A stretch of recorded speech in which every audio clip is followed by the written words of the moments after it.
Happy Friday, Tigers. It's a great day for another episode of News Clues. Today is Friday, December 9th, and you've got news. We're your hosts, Abby Kane and Tanner Johnson. Here are today's announcements. Students, 'tis the season of giving, so how about give your favorite teachers a shout out? If you have any free time during your classes, go to the bookmark and look for Joys of December to fill out each of the Google form. Your teachers will be notified of your shout out, and if you're an 8th grader and you don't pick Miss Kinder, then you're just a Grinch. This week's What's the Word Wednesday's featured word is infer, which means to make an educated guess. First period classes, count how many times it is used in forms by yours truly, counting through Wednesday of next week. Congratulations to Miss Sturgill's class for the correct number of times evaluate was used. The correct answer was 16. Sturgill sent a kiddo to the library with a class count to claim your class prize. That was a tongue twister. Okay. Students, there's a boys basketball game tonight against West Jessamine at 6 p.m. Tanner, let's try this again. Would you like to make an inference about tonight's game? I think personally our team would win, and if they don't, I'll just cry in a corner. Okay. It's time to order your yearbook. 6th and 7th graders, if you order before winter break, you get a discounted rate of $15. Use the link on Parent Square to order. Bring checks or cash to the front office. Don't worry, 8th graders. Don't have to order one because you get a free yearbook for just being awesome. Your News Clues team hopes to have our December birthday segment out by next week. In the meantime, happy birthday to 7th grader Nolan Sutherland. Your time is today. To know if you're eligible to participate, think about your grades and behavior over the past several weeks. Now make an inference about your eligibility. Use IC and EOS to check your inference. Do you have a 90% or higher employability in EOS? Are you passing all classes? Have you refrained from getting any office discipline referrals that result in detention, AER, or suspensions, including bus suspensions? If the answer is yes, then you're eligible to join. It is the end of week 1 of 2 Spirit Weeks, and today is Flannel Friday. Thanks for showing festive cheer, Tigers. And next week is also Spirit Week. Monday will be Movie Character Day. Tuesday is Pajama Day. Wednesday is Dress as a Christmas Tree Day. Thursday is Ugly Christmas Sweater Day. You didn't have to try that hard on that one.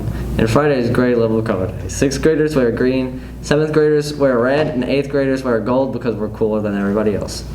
Teachers, look for a slideshow shared by Miss Joyner and add pictures throughout the week. It's time for a countdown to winter break. Miss Joyner has 6 more presents inside the library.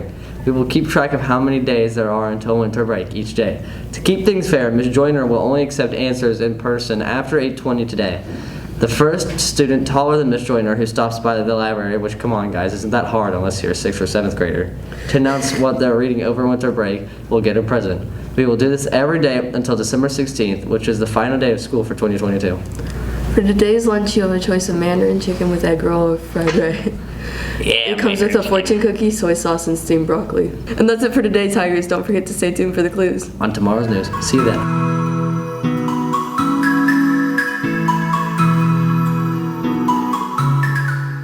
So can you tell us about the plot of the book? So the protagonist of the book lives in this really isolated village in the desert, and she lives with her father. He's a single father. Her mother died when she was like 9 years old, and the illness that took her mother has reappeared back into her village, and now her father is infected with it. So at the risk of becoming an orphan, she sets off into the desert by herself to try to find a cure or figure out what's going on. And she ends up teaming up with a young man that she was almost sold as a child bride to a few years earlier. So of course, they're butting heads and they don't like each other, but they're putting aside their differences in order to try to figure out what's going on and how they can solve this problem in their village. And they end up biting off way more than they can chew. There's espionage, and there's these corrupt officials, and there's people trying to track them down and keep them from learning the truth. So it's try to make it adventure at every turn. So why should students and staff read these books? Because they love me and I'm awesome, and you should read the books of people that you love who are awesome. Also, every review I've had about it, people say they really like it, and I really poured a lot of heart and soul into it. So read it. It's kind of learning about who you can trust. There's lessons about how long you should trust someone, lessons about forgiveness, lessons about trying to work through your differences, in order to make something a goal that is maybe for two people who didn't share any likenesses in the beginning. Okay, so can I ask how well the book is doing? Like how many copies you've sold? I haven't hit like the New York Times bestseller list or anything because I published with a kind of a small market publisher in Michigan, but I mean enough that I know people are reading it and people generally like it.